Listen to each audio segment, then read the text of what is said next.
Hey everyone, welcome back to On a Storyteller's Night. My name is Josh, joined as always by my co-host Nathan. Hello there.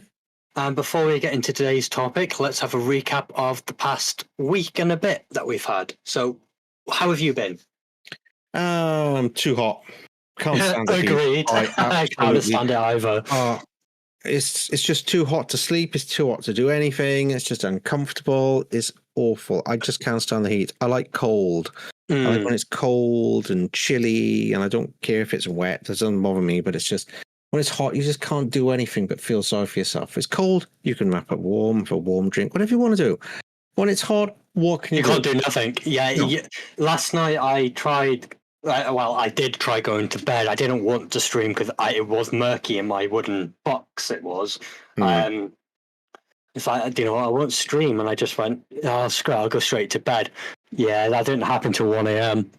Yep, exactly. 10 till 1, I was tossing and turning, couldn't get comfy, I was sweating, I couldn't do anything. No, it just absolutely sucks big time. It's just, I can't stand it. I always hate the heat, so it's like, nah, not doing this.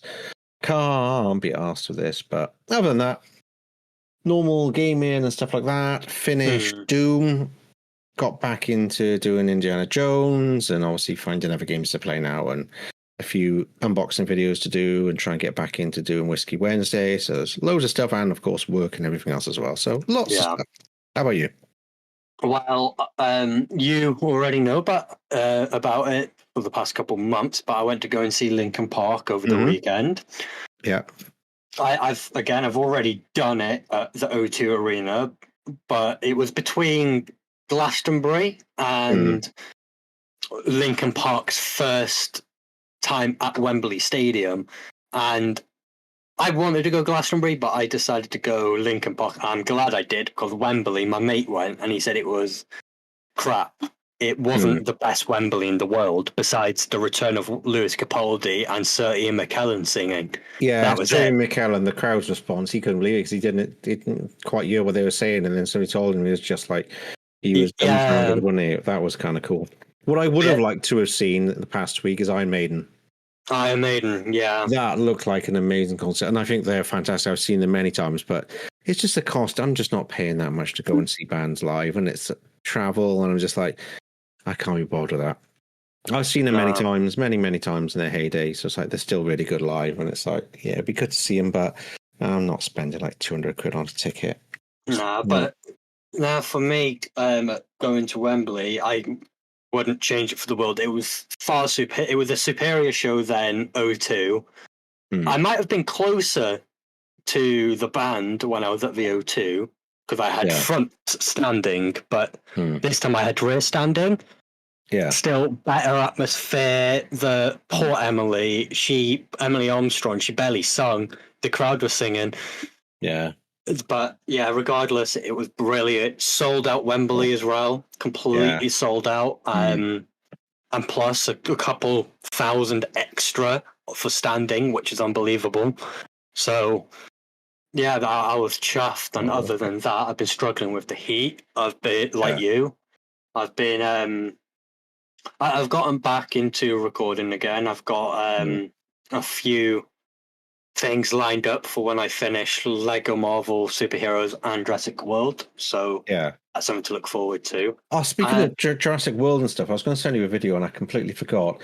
There's this American guy, obviously, that does a lot of guns and stuff. He does quite a bit of work with the slow-mo guys as well. Yeah. Quite a big guy, and he's had like Eddie the Beast Hall on his show. Oh, I know who you're on about. Well, he's Penny just Croc, done. Yeah. So he's just done a video on how would you do against a T-Rex, and they've got a replica T-Rex skull, and they've covered it in ballistic gel, and he's trying all different weapons against it, starting from like a basic pistol all the way up to the biggest guns he's got, to see how much damage you do to a T-Rex head. That 50 caliber will be interesting to watch. Yeah, so I saw that and thought Josh would like this, and I forgot to send it to you. Yeah, I know exactly who it is. Yeah, so I'll watch that after. And he always shoots like jars of mayonnaise and stuff. Jars of mayonnaise, yeah, him. That's why I just thought, oh, that's kind of cool. That'd be your kind of thing. Anyways, all that. You ready to get into today's topic? Sure. Considering that you've hosted this similar type before twice in the past. I thought I'd give it a go. Okay. So you have hosted best sci-fi and fantasy worlds to live in, or the worst. I'm going along a different route, and I'm going best movie villains. So the topics in this bracket are as followed. Sorry, my PC just turned off then. Here we go. So movie villains, we've got fear factor, obviously 1 to 5, 1 being the lowest, 5 being the worst. So how scary is this movie villain? Their following, so like a regime, what's their following? Are they inspired by this villain or not? Then we've got chance of survival. If people in this universe or world encountered this movie villain, how likely are they to survive? Then we've got leadership, which is self-explanatory. How big of a leader is this movie villain? And recognition. How recognizable is this movie villain in the eye of the public?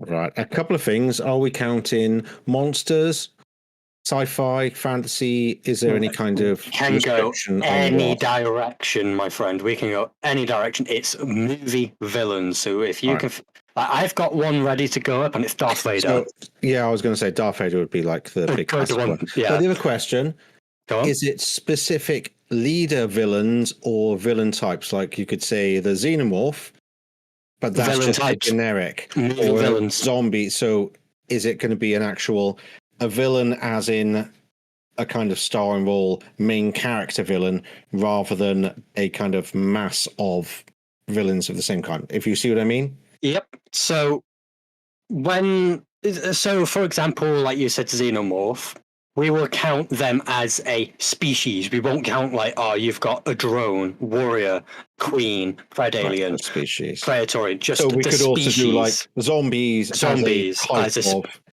generic villain type. Yeah. Okay, cool. So, fear factor for Darth Vader, 1 being the lowest, 5 being the I'd say most fearsome.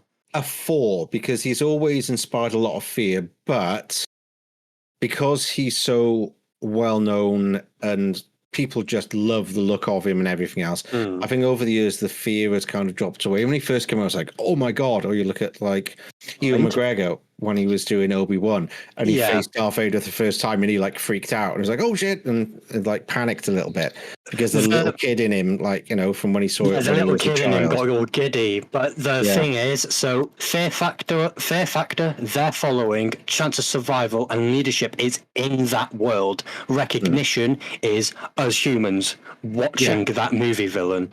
So fear factor in Star Wars world, I will agree, it's a 4. Because in my eyes, not everyone in the galaxy knows Vader until that planet gets invaded by the Empire. Yeah. Not everyone knows him, but the people that do know him are scared shitless. Yeah. Well, so that's one of the odd things about the Star Wars universe. We don't know how word gets around about different things. Yeah. Because there does seem to be a certain amount of news. You look at Mandalorian, and the one with Cobb Vanth, when he gets the armor and that sort of thing, they watched a newscast of the Empire being destroyed and Luke Skywalker and all that. So there is ways for information to filter around to normal people. So they might be fully aware of Darth Vader and what he is, more of a kind of a figure of fear and like, they may not think he's necessarily real, but he'll inspire fear. So it's a really weird one. They never explain what communication is like across the Empire, do they? It's kind of a weird one. Next, so we're going to stick with a 4 there. I'm in total agreement. So next up is their following. Now this one is going to be a tricky one for Vader because the following is the entire Empire, but the Empire follow Palpatine or an officer. He's not a leader, he's an enforcer. So he doesn't the have only thing a that following. Darth Vader is a leader of is the brothers and sisters, the Inquisitors. He is their leader. He is their captain. Yeah. It's So it's just going to be low because low. he's So not. I'm Then going to say still, 2. the Inquisitors and so on, they do what the Emperor says. Vader's in Yeah. charge of them, but the Emperor is in charge of Their everything. commander, So, yeah. I'm yeah, going to so say it's a bit low. say 3 because he's got the Inquisitors. He's Yeah. got the Empire behind him. He's just not fully in charge of them. They follow him lightly. Yeah. So I'm going to say 3. Yeah. Do you agree? Yep, that's fine. Right. So chance of survival. If Against Darth Vader, that's no, nothing. No, there is no chance of no survival. chance. Unless you happen to be a Jedi or he needs you've you. got a chance. Even then, it's chance. maybe. Yeah, there ain't a chance this side of hell. And that's what I've really liked about some of the newer stuff like Rogue One and once again Obi-Wan is seeing Darth Vader at the height of his powers. Like you see when he's pulling the ship down and just rips it in half. And it's like, yeah, that's the Vader that we needed to see more of. So yeah, nobody has a chance against him. You do not stand a chance. Darth Vader's leadership. Oh yeah, so chance of survival, we're giving it a straight 5. There's no chance. No, you can't. Again, it goes back to the whole Jedi. If you're a Jedi, you have a slight chance. Even that's not even guaranteed. You have a slim chance. Yeah, slim, not slight, slim, and that's not guaranteed. No. You could get away, like Obi-Wan has done in the many times in the past, and other Jedi. But a lot of like Cal Kestis from the start. Yeah, and Cal Kestis, he got away from Darth Vader twice in the Jedi Survivor games. There are other Jedi that have defeated him in the past, so he has been defeated by people. But you need to be absolutely extraordinary, and that's not just that. You have to give 100%. You can't give 99. You have to give 100. Exactly. It's chosen. If you give 99, you're dead. If you give 100, that's where that slim chance comes in. Exactly. Leadership.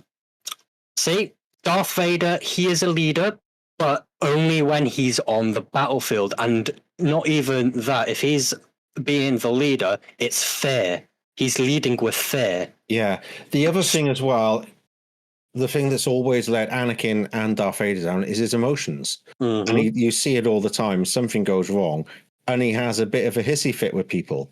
So he's not an inspiring leader. So leadership goes down because once again, it's the fear. People do things because they're afraid of him, not because it's the right choice. And he doesn't always make the right choices. He makes stupid choices because he wants to go after somebody or has some kind of personal vendetta or emotion. So he doesn't think it through as a strategist at all. It's brute force and emotion and using, whatever powers he can. So yeah, not a great leader, I don't think. If we were talking Anakin Skywalker, it would be a 5 because the Clone Wars an animated TV show gave him that to a certain degree, But as Lord Vader, but as Lord Darth Vader, I'm going to say 4, 3, 4. 3, definitely. 3? Okay. Yeah, definitely not. Even when he was, Anakin Skywalker, there was those times when he just, loses the plot a bit. Well, he obviously did, and that's why he, went and killed all the younglings and stuff. He's got, a bit of a short fuse, and that's not good for a leader. Too emotionally driven. Then we've got recognition in the public eye. 5. Definitely. Darth Vader, one of the most recognizable villains. Yeah. So we'll put a 5 there. Excuse me. That gives Lord Vader a total of 20 out of 25. Yeah. I'm going to do something a bit stupid, but let's see if you'll get the pattern straight away. So I'm going to go with 1. So that's done with Darth. How much has he got altogether? Total is fear factor 4, their following 3, chance of survival 5, leadership 3, recognition 5, total of 20 out of 25. 20 out of 25. That's not bad. All right. I'm going to go for 1 that's a little bit different. It won't be as high, but I think we have to tackle some of the villains because they're so iconic. So I'm going to go with a James Bond villain, Scaramanga, the man with the golden gun.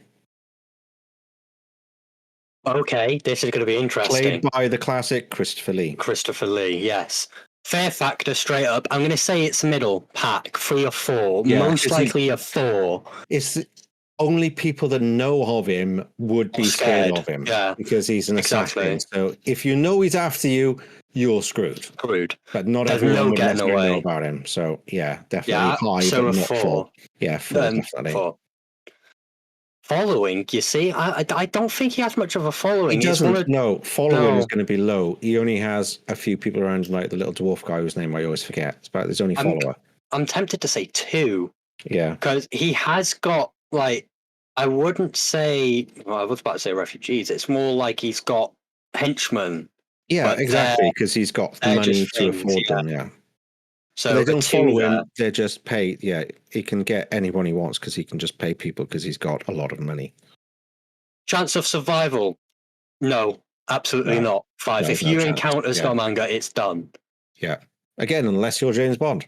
Exactly. Nobody else manages it. No one else James can. Bond is special. Hey, my PC's come back up. Woo! Way sweet. Scaramanga's leadership. See, in my opinion, he ain't got none. He is there. He's an assassin. He's an assassin, but as you said, he's got henchmen and so on that follow his orders. Once again, it's out of fear and payment. I'm going to say he is a strategist as well. So a 2 definitely. It's not a 1. Yeah. It's not very high because we haven't seen much of it, but a 2 definitely because he does have people that do his bidding type of thing. Right. So a 2 there, yeah? For leadership. Now, for recognition in the public eye, many people these days might not actually know that the face of Scaramanga. No. It will be people that are into James Bond or people that are of the age to know him. I think a middle of the road because people recognize, that's Christopher Lee. They won't necessarily know he's the man with the golden gun. They won't know about his third nipple and all that kind of stuff. They go, what?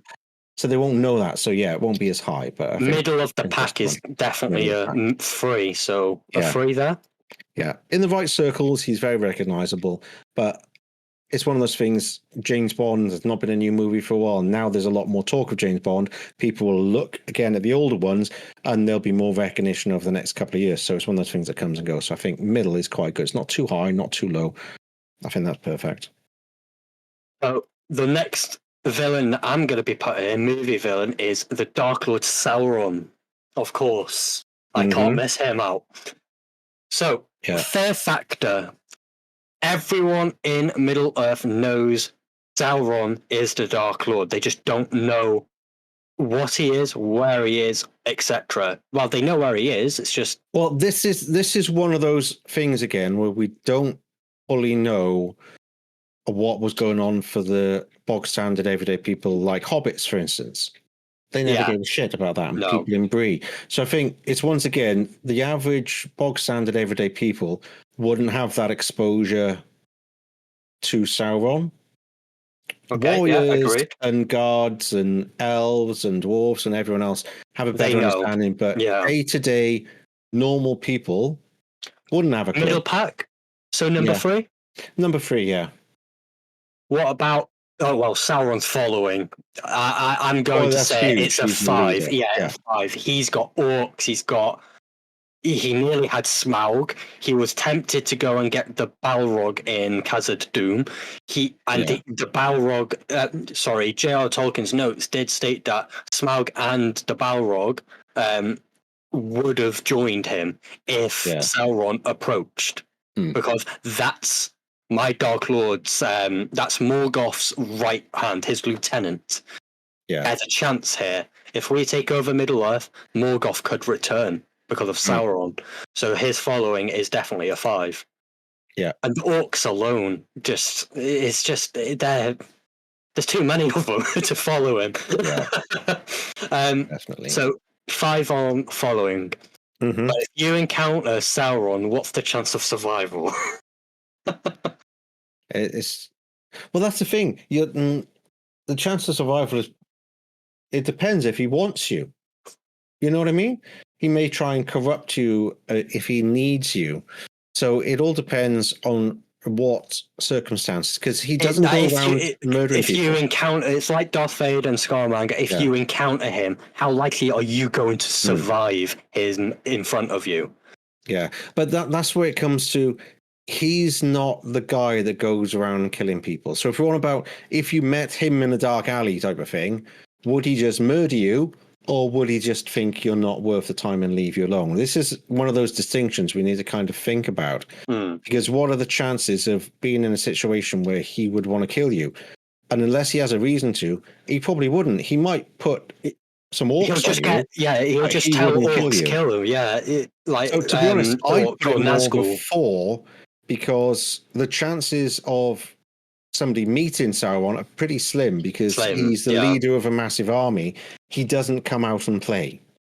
And to be fair, we all, well, you and I and many of you listeners know that the dirty work Sauron wants doing, he'll just send out the 9 to do it for him. The 9 or some Uruk-hai or whatever he wants to, orcs, goblins, whatever he wants to send out, he will. He won't do the dirty work himself. So if you meet him, then you're probably screwed, but it's got to go down, because the chances of being on a one-on-one confrontation are pretty much non-existent, aren't they? Non-existent. Yeah, I was just about to say non-existent. You're screwed unless it's a Nazgul. Then a Nazgul's its entire own thing. Yeah, exactly. Sauron's leadership, it has to be a 5. His following, they follow him blindly. He took over Middle-earth for quite a substantial amount of time. Although you wouldn't think so if you watch The Rings of Power. But No. He did for quite a while, didn't he? Let's be honest. He was in charge of Middle-earth for a long time. He had dominion. So, his leadership is second to none, really, in a lot of circles, because he planned, and the thing about his leadership, he planned things. He planned the betrayal of the elves and the rings of power, and how he was going to manipulate that. So that's where a lot of his leadership comes from, is manipulation and all that kind of side of it. He is a Maiar, and Maiar are known to be top leaders, no matter if they're a top Maiar like Morgoth. Or if he's a normal Maiar like Gandalf or Sauron, they have leadership qualities at the max.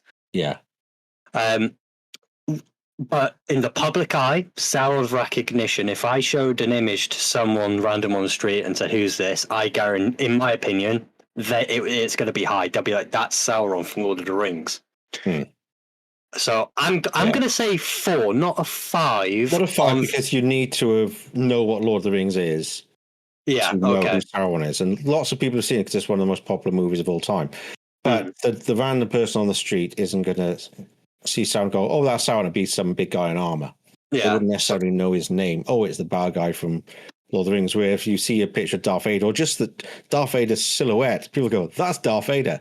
You're not going to get that Sauron. If you see his silhouette, it could be almost anything, couldn't it? So we're going 4 or 5 for Sauron. Oh no, it's not going to be 5. It'll be 4. So 4.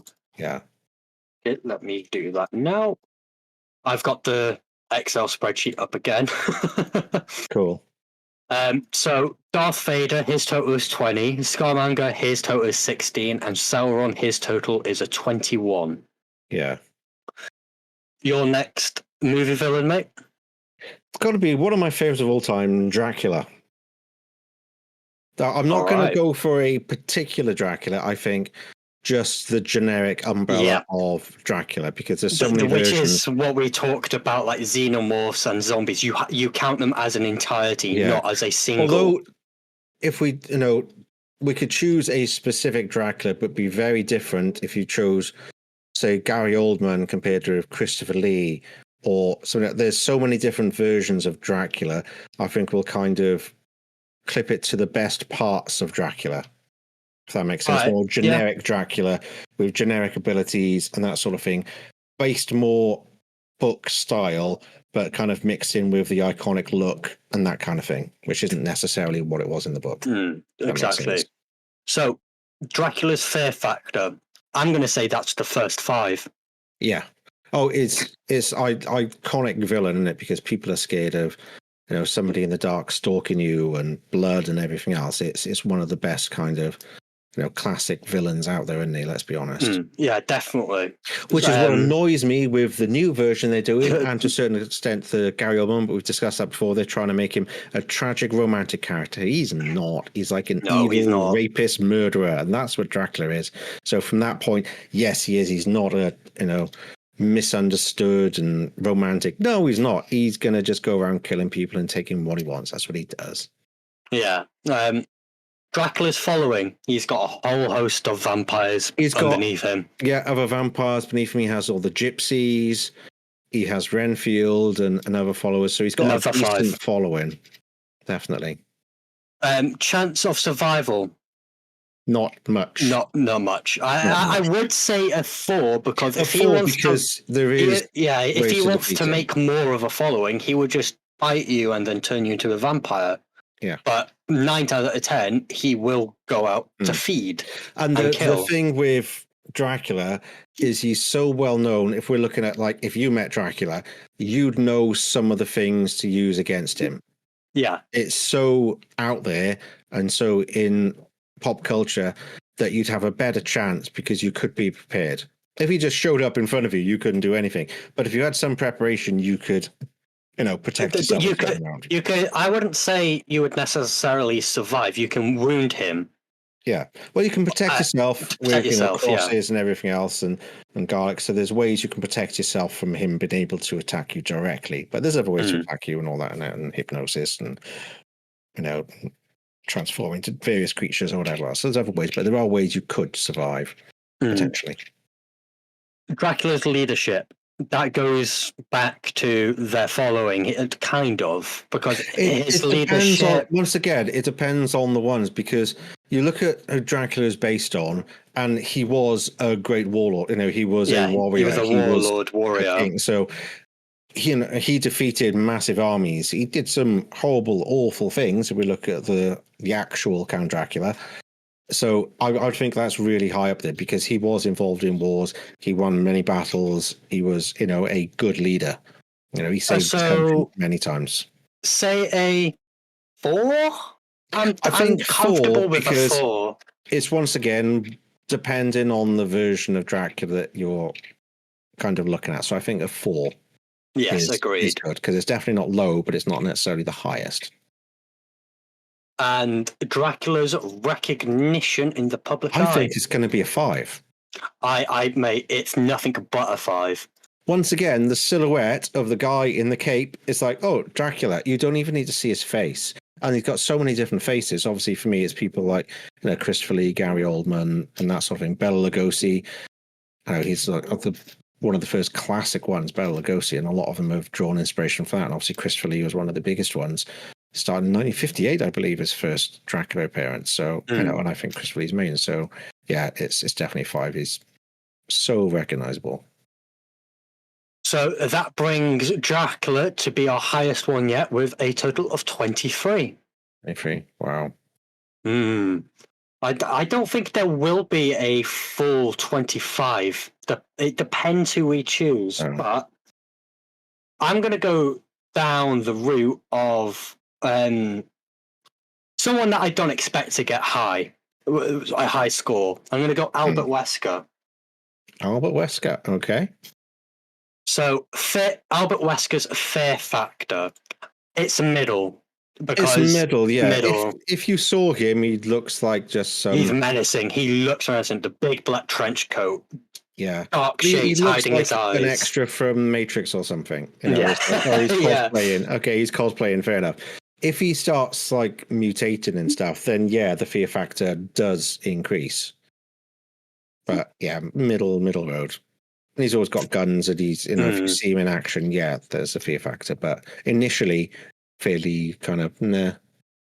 So Albert Wesker following. This is where it gets very liminal for him. He's got William Birkin. He's got the Spencer family, and he's got that odd I forgot her name for Resident Evil 5. The woman that really had a crush on him, and Albert Wesker couldn't give a flying F. Oh yeah, I know you mean. Yeah, I can't remember. So he's got the company standard following. He hasn't got a big regime. Not a big following, and a lot of the people following him just because they want something.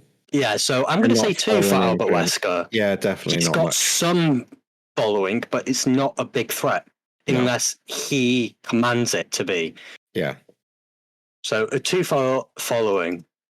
What about if someone in the Resident Evil universe, chance of survival? I'm going to say a 4. I would. I, I would. It It's a depends difficult what one. he needs.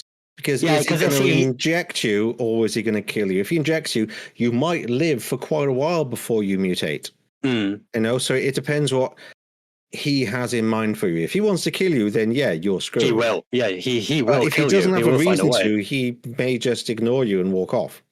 Because So most average people are beneath him, yeah, and you are just something to be used and experimented on. So if he decides he wants to experiment on you or die, then you've absolutely screwed. If he doesn't care about you, like many people in Resident Evil world, he won't even notice you're there. acknowledge. Yeah, he won't acknowledge the fact that No. you're in his presence. He'll just walk past. He Yeah, only. exactly. Yeah, he will only kill if you're in his way. If you Yeah, do so not I let think him, if you middle do of the not road, budge, yeah. So free. free. I think free because, as we said, he would either ignore you or decide he needs you for something. So it's kind of like 50-50 chance with that. Albert Wesker's leadership, we need to take in considering that he was the leader of STARS. His leadership he was the leader of STARS for a reason. Yeah, exactly. And he has the military background and so on. Yeah, and not just that, he's got Umbrella underneath his wing, kind of. Exactly. He's kind of running it all in the background. He's got plans in place for everything. So yeah, his leadership definitely.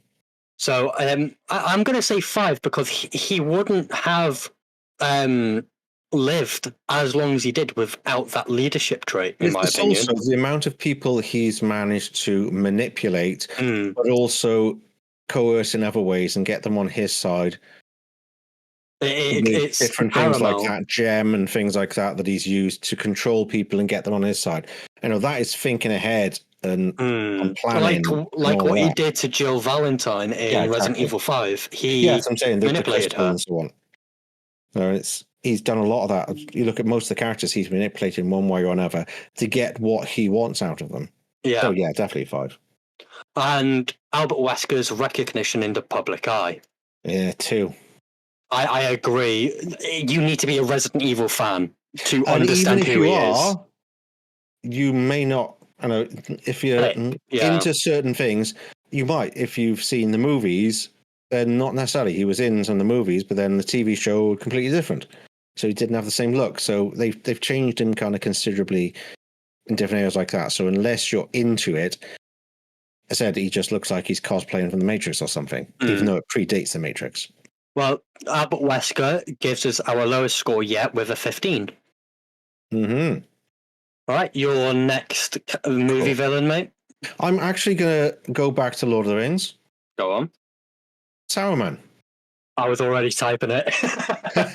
As soon as you said Lord of the Rings, Saruman. We have to mention Saruman because he's such a big villain in the story. Somebody who wasn't a villain to start with and then became a villain, kind of like revealed as it goes through. I think definitely, and some of the stuff he did, especially to like the Shire and things like that, which didn't get covered in the movie, unfortunately. I think it was definitely. Yeah, but the thing is, we're focusing on movie villains, not what we know from the book. See, if it was the book, Saruman would be on par with Sauron. Oh yeah, definitely. But because it's movie, exactly. because we know the scouring of the Shire, the burning, the way he enslaves all the hobbits after Treebeard and the Ents take care of him. He just goes away with Grima and takes over the Shire.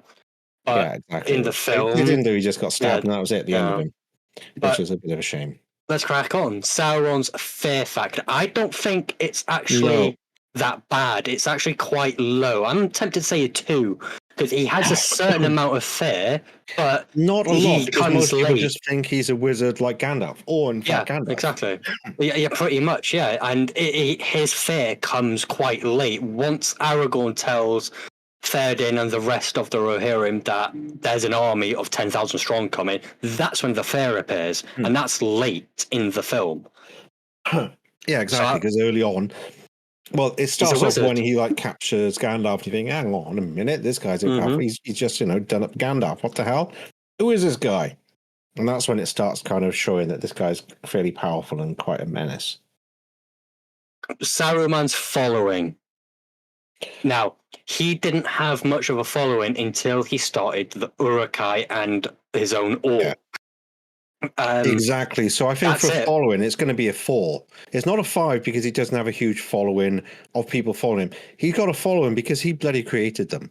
Yeah, he created Urukai, So, and in the books, yes, Sauron was absolutely over the moon with what Saruman did.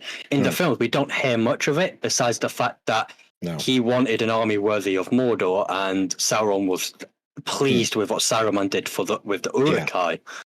Yeah. Exactly. So, and besides, he's got Grima, he's got his own spies, he's got his own agents. It's For a while, high. he had the Rohirrim following him. Exactly. So, he can manipulate and everything else. So I think following is, it's quite high up there. It's not maximum, but it's definitely high. Yeah. And the potential for more followers whenever he needs them. But he only wanted the orcs. If he wanted more men, well, he had a certain amount.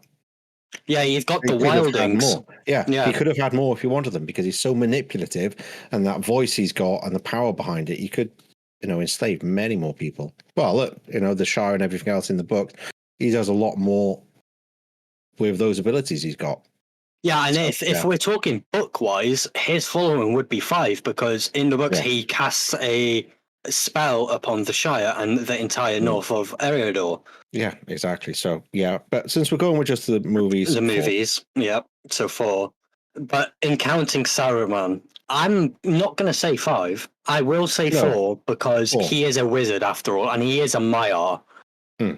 You can't ignore that. He is dangerous as hell, and if you don't watch yourself, he's going to talk you into doing something you don't even realize you're going to be doing. So, he is a very dangerous individual. But once again, he could just walk past you and ignore you completely, unless you had a reason to do something to you. Saruman's leadership, in my opinion, it's not high. Actually, I say that now, but he was the head of his order. Head of the Wizard Order, so he does have leadership and the abilities there for leadership. Yes. And once again, he doesn't have to inspire leadership. He can coerce it out of people without even thinking. He had all of the Rohirrim following him. He had King Theoden following him. So his leadership skills are pretty impressive, even if they are fake. Yeah, in The Hobbit, we get a glimpse of that with him saying, "Leave Sauron to me," meaning to Gandalf, Galadriel, and everyone else, the dwarves, the elves. It's like, I'll deal with him. And people will believe him. You need, and blind leaders do. Oh, he's doing it. Okay, we'll leave it. So from that point of view, leadership is really high. I'm going to say 4. It's not max, but it is 4. Definitely is good, yeah. But his recognition in the public eye, I'm going to say it's 5. 4 because he does get mixed up with Gandalf a lot. Yeah, it gets mixed up with Gandalf a lot. Exactly, that's the trouble. Other than that, he's a very recognizable person or character in the films. Yeah. And that gives us, Saruman, a total of 18. Not bad. So I'm going to go down the lines of the Nazgul. We'll get the Nazgul out the way. Okay. So the Nazgul's fear factor, it has to be a 5. I understand Sauron and Saruman is going to be lower because Sauron's got 3 and Saruman's got 2. Yeah, more normal people will encounter them. Yeah. And it's not what they are, but it's how they look, how they behave, how they speak. It's everything, just that presence that they have in that. When my girlfriend watched The Fellowship of the Ring, and the Nazgul turns up to the edge of the Shire and goes, "Shire, Baggins." She was twitching. She went pale, and if that came up to me, I would have run the other way. Yeah, that's exactly the point. That's what they're there for. They are wraiths. They're meant to. Exactly what I was about to say. They're installing fear. No matter what, you're going to be scared of them. Yeah, definitely. The Nazgul's following, it's going to be low. They don't have a following unless you're going for the Nazgul. If we're talking about Isildur as the leader of the Witch King Isildur, then yes, 5. But we're talking of the Nazgul as a whole. Their following, in my opinion, is going to be a 1. Yeah, they don't have a following. No. They are themselves. The only thing that they have under them really is like the winged beasts, and that's about it. And horses. So, that's not really a following, is it? That's just pack animals that they use. Nazgul's chance of survival in the films, because of the movie villains, it's going to be 2 or 3 in my opinion. Because once again, they their backside at Weathertop. Go around killing people. No, they were in Bree, and they didn't really do away with anyone, did they? Oh yeah, just besides some pillows. Yeah. It's not really much of a way. Throw a pillow at them, and that'll keep them busy for like 20 minutes while you run away. So it's easy, isn't it? I will say a 2, not a 1, because you will die if a Nazgul's after you. If they want to kill you, they will kill you. Yeah. Nazgul's leadership, I'm going to say a 1, because again, it's the following. If it was Isildur the Witch King, it would be a 5. But because it's Nazgul as a whole, there is no leadership. I'm going to say a 1. Yeah. But their recognition. I'm going to say that's not going to be very high. No, I agree there. Their recognition, you'll only understand their recognition if you see all 9 of them together. If you just see one, it's like, oh, you're just a rider with a black cloak. But if all 9 of them were together, then it could be a 2. If you saw a guy in a black cloak, most people these days, they go, oh, it's a mentor. Yeah, It's not, unless you know Lord of the Rings and not as big a fan of Harry Potter, that's that easy mistake to make. And there's so many things. Oh, it's the Grim Reaper. So I think it'll be mistaken for more times than it'll be recognized. So middle pack 3? Yeah. Okay, sweet. So let me just add this up quickly. The Nazgul comes out to our lowest with a 12. Next up, mate. Right, next one. I'm going to go back to Star Wars. Okay. Count Dooku. Bit of a different one. All right. Not a main villain, but does play a large role in the prequels. Yes. So Count Dooku's fear factor, he's not that feared. No, because he was a Jedi. So until people knew that he was evil, they would have just thought he was a Jedi. So yeah, the fear factor is fairly low. I'm going to say 2. Yeah. Because if you encounter him, it's scary because like he is a master duelist. He is considered the best duelist of any Jedi. But again, if you don't know who Count Dooku is, you don't get fear straight away. Count Dooku's following, I'm gonna say it's low again because all he had was General Grievous and the droid army. Yeah. That's it. And if the he had odd lived bounty hunter. longer, he would have been dangerous. Then, potentially the clone army was his to command. So, there could have been a lot more. But yeah, there wasn't a lot, unfortunately. So a 2. Yeah. Chance of survival? Absolutely not. Master duelist, like we just spoke about. And with his force abilities and force lightning and everything else. Yeah, I'm saying 5. Him, definitely. No. His leadership, I'm gonna say another 2 because he was the only person that he had control over was the odd occasional bounty hunter and General Grievous. General Grievous was in charge of the droid army, not Count Dooku. Yeah. So I'm gonna say 2 just because of General Grievous and the odd bounty hunter he hired.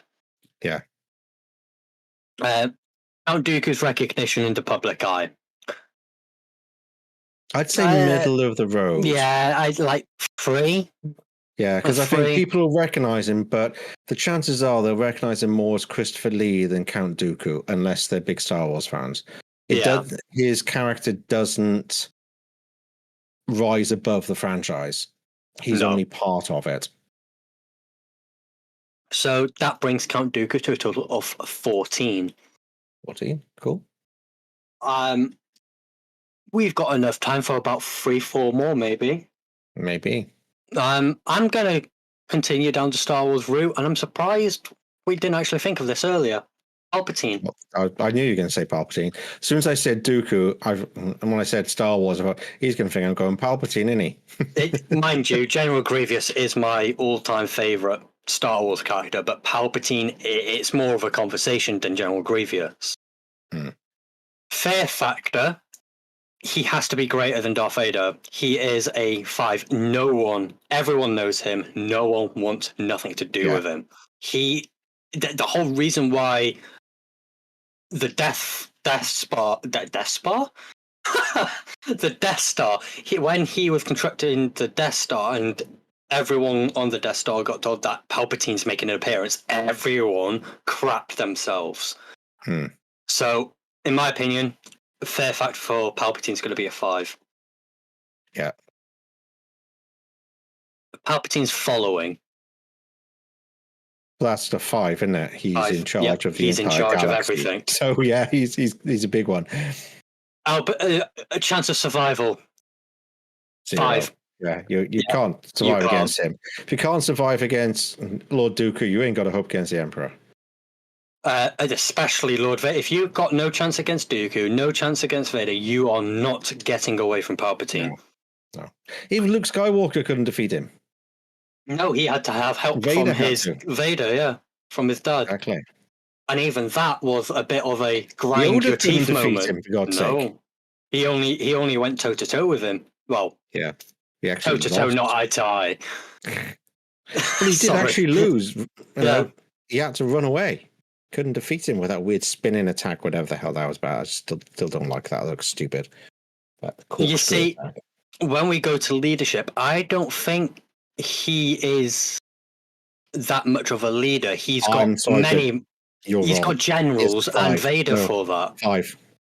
See, I was going to go 4. 5. Do you know why? How he maintains control is with the Force. He's manipulating everybody in that army. There you go. Yeah, all right. Now, if we look at a little bit deeper into what actually happened, so it's the Timothy Zahn books. When you look at that, when they talk about Thrall and everything else, the reason why the Battle of Endor finished so quickly after Palpatine died was because there was no direction, there was no cohesion anymore. He was controlling every general and everything else, so he was pulling the strings of the entire empire. In every battle, he was manipulating everything, so it was a force like controlled by one person all the time. That there is nothing on that kind of level of leadership. It's not that he's inspiring leadership. He's controlling everything. So people don't have a choice. Even if it's subtly, he's using the Force to manipulate, hundreds of people at once. So yeah, I think leadership's going to be a 5 for old Palpatine.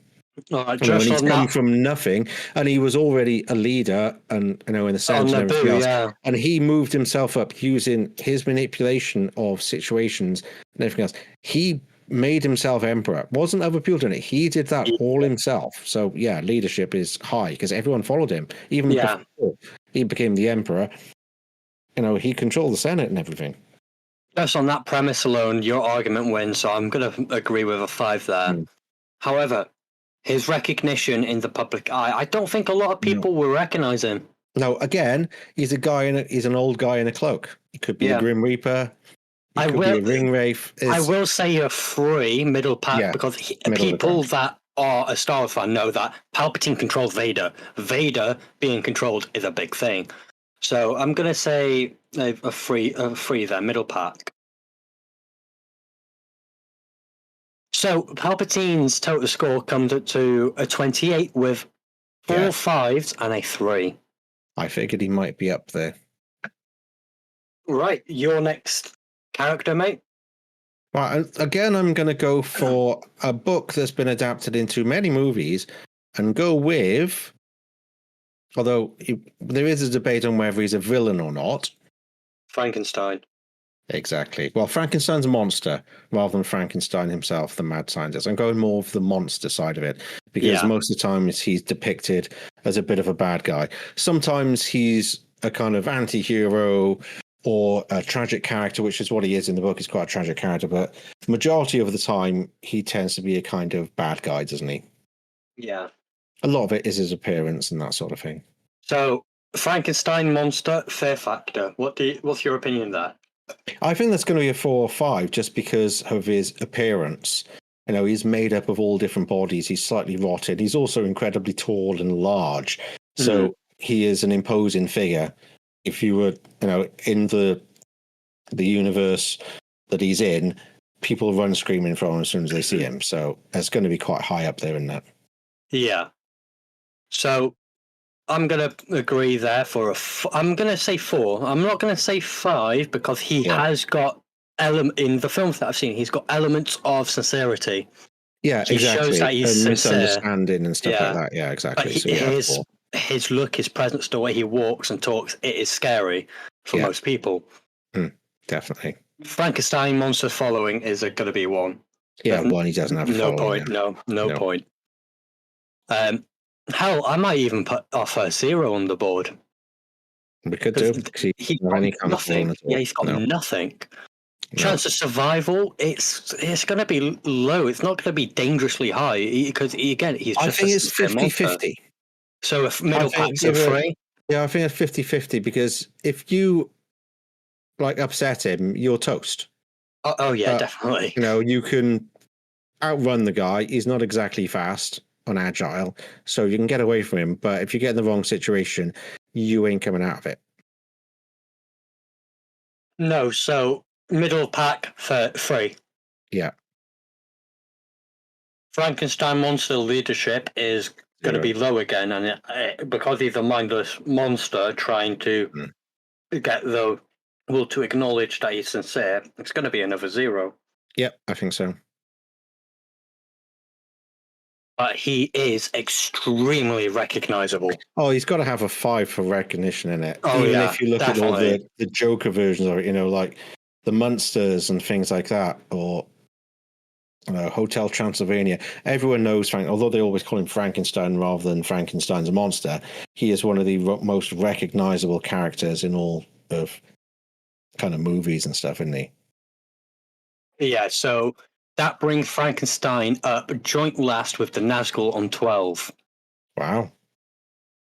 So my next one is Thanos. Okay. Fear factor. I'm kind of a toss and turn on this because he comes in very, very late in the MCU, but we do see him once or twice, don't we? Yeah, but not a huge amount. He's more kind of manipulating things in the background, isn't he? He's a kind of master manipulator. He's not in the foreground getting his hands dirty for most of it. Yeah, he's just controlling the background. So I don't think there's much of a fear factor with him, to be honest. And he's a cool color. Although he's got a bum chin. So he's not the most imposing 2? And dangerous. Yeah, definitely 2. 2 sounds good.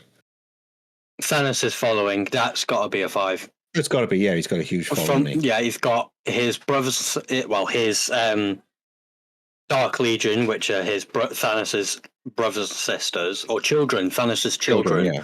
And then he's got the Chitauri army. It has to be a 5. Yeah. Chance of survival against Thanos, it's going to be a high number. It's 4 or 5. It doesn't go lower. Once again, if he doesn't see any point in you, he's going to leave you be. Yeah. Yeah. He doesn't. Thanos, yeah. Thanos as a whole, when it comes to combat ability, is dangerous. But again, he will just leave you alone if he doesn't want to bother you, or he doesn't see it as effort per se. Look, he didn't bother killing Tony Stark. No, he didn't see the point. But Thanos' leadership, on the other hand, he's got an army. He's got his children. It's not only that. The part of the leadership I'm looking at as well is the planning, the strategy, and he's got all of that, isn't he? He's set out with what he wants to do. He's gained a following with his vision of what he wants to do, and he's doing everything he can to make that vision a reality. And people blindly follow him. He's got basically like a cult following him, isn't he? So yeah, leadership is going to be high. And because of the Marvel Cinematic Universe, we know that Thanos had a following from the get-go when he first tried getting the Infinity Stones. And he only sidetracked it because he had to kill Gamora to get the Soul Stone. But once he put his plan back into motion, he gained more of a following, and his leadership went through the roof. Yeah, definitely. As for recognition, he is a very, very recent, big movie villain. So I'm going to say a 5. I'd go with 4. Because although he's recognizable, once again, average person in the street, like an older person or someone that doesn't necessarily watch new movies, or somebody kind of in the middle of nowhere, would look at stuff like Darth Vader. You could go into some, village in the middle of nowhere, show them Darth Vader, and the chances are they may know who it is. You show them Thanos, not so much, unless you've been around the Marvel movies and seen the trailers and all of that, and you may not know his name. Even if you've seen the trailers and if you've watched the movies, you may not know Thanos' name. It's just, the purple guy. I don't think he's recognizable to a certain degree, but not enough for somebody to go, oh, this is who this guy is. This is what he does. Darth Vader, Dracula, Frankenstein's monster. People will instantly know what that person is about. Thanos will be like, he was some bad guy in the superhero stuff. He snapped his fingers. They don't necessarily know what he did and who he is. So I think it drops a couple of points for that. So I think a 4 just because it's recent and quite big. Yeah, agreed there. We have room for one more, mate. And it's even for you. Go for another kind of generic, but I've got to go for... See, there were 2 choices for the last one, but I'm going to go with the Mummy. I did almost choose the Wolfman. But the Wolfman is more of an accidental villain, I think. Because he got cursed. So most of the versions of Wolfman, there are versions where he is, vindictive and all that. But generally speaking, the Wolfman is bitten or scratched by a wolf, becomes a werewolf unwittingly. He doesn't want to do it, but every night he turns into it and has to kill. So I think that isn't a villain in the same way. Whereas the Mummy... But there's obviously been several versions of it, so we'll kind of go over, like we did with Dracula, kind of a generic taking pieces that we want to from the various versions. The best version of the Mummy that we have is the Brian. Is it the Brian Fraser? Yeah, Brian. What's his first name? Brendan Fraser movies. That entire quadruple. Don't forget, Osiris was in it as well. Ode for here. Oh yeah, I do know. Arnold Vosloo as the Mummy himself.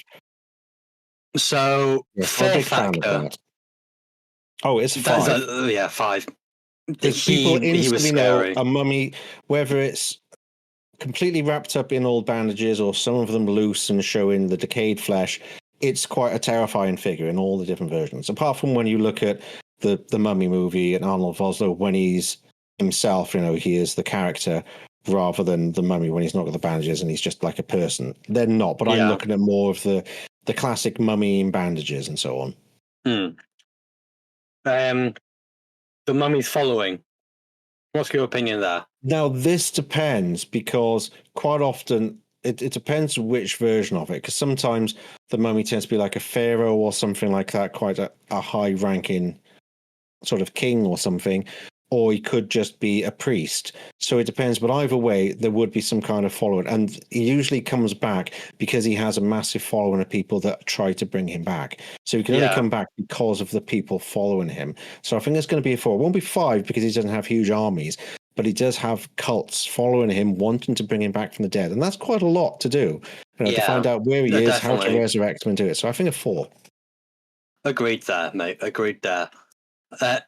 A chance of survival against a Mummy is going to be a 4 or 5. It's one of the 2. I think a 4 because he tends to be a bit of a shambling kind of a zombie sort of character. So I think there's a chance to get away. It takes the Mummy a while to gain unless he has resistance. Abilities. Yeah. Like in the Mummy movies we're talking about, he has certain abilities, or in the remake they did with Tom Cruise, the Mummy there has abilities. So it depends on the version. But if we go with a kind of just generic kind of Mummy, and he's not at the height of his powers, he's still kind of decaying, then yeah, he's a bit slow and a bit annoying, but he wouldn't survive if you get cornered. What about the Mummy's leadership? I expect this to be quite low. I wouldn't put it to a 2. I'd say 3. 3, yeah, Middle. 50-50, because once again, it depends on which one. Is he a priest, which, Yeah. a certain amount of leadership, or if he's a king. So I mean, there's certain he's amount of got a leadership because of the following. followers. Yeah, exactly. Yeah, he's got the following, but because he's mummified for the majority of his entire presence, he hasn't got much of leadership. He's very weak, frail. He doesn't want to do too much. That's why he's got a following to do the dirty work for him, and he doesn't need to do anything. They do it off their own back for him. Yeah. And definitely 50-50, yeah. Yeah, the recognition of the public eye. It's a 5. Agreed. Because all you have to see is some guy dressed in bandages or dressed in toilet rolls, like, oh, you're the mummy. Everyone knows the mummy. Even if you just look at like historical mummies in museums, the mummy is something that is instantly recognizable in pop culture and everywhere else, just because it is a dead guy in bandages. You wouldn't mistake it and go, well, that's a zombie. It's the mummy. So surprisingly, didn't do any zombies, but. Yeah, again, we don't have enough time. This is it's definitely something to think about for like a second season. Like we can speak more with the cameras, and we can go for longer periods then, because the attention span of no video, it gets and we can at least show clips what we're doing, pictures of what we're talking about and that sort of thing. So it'll make a lot more sense for that. But yeah, that'd be quite good. But yeah, right. So here's the final scores. Joint lowest with 12 is Frankenstein's Monster and the Nazgul. Then next up is Count Dooku with 14. Yeah. Albert Wesker with 15. Scaramanga with 16. Yeah. Joint, we have Sauron and the Mummy on 21. I shouldn't have done that one. We've got Darth Vader and Thanos joint with 20. Yeah. Sauron and the Mummy with 21. I missed out Saruman. No, I didn't miss out Saruman. Ignore me. Yeah. Then we have in second place Dracula with a 23. Yeah. And the leader, winner, and so rightly deserved with 28, Palpatine. Palpatine, yeah, exactly. And with the scoring and how the rankings have gone, I'm not going to argue with a single placement there. And do you know what I will say? Who won overall? Christopher Lee, because every single one I chose, Christopher Lee is portrayed. Well, damn. Yeah, fair enough. Which was what I was planning from the beginning when you said villains. It's like, I'm going to try and make sure every single one I mention is Christopher Lee. And there is. Christopher Lee was the Mummy in 1959. He was obviously the man with the golden gun. He is Count Dooku. He has been Dracula. He has been Frankenstein's monster in 1957. And Dracula and Saruman. So all of them are Christopher Lee. It just had to be done. I couldn't agree anymore. Yeah. Very cool. But that leaves us with all the time we have now. It does indeed.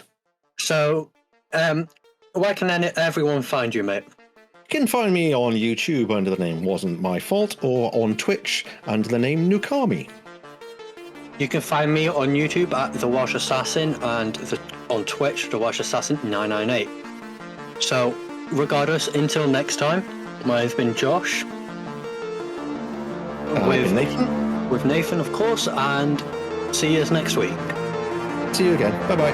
Bye-bye.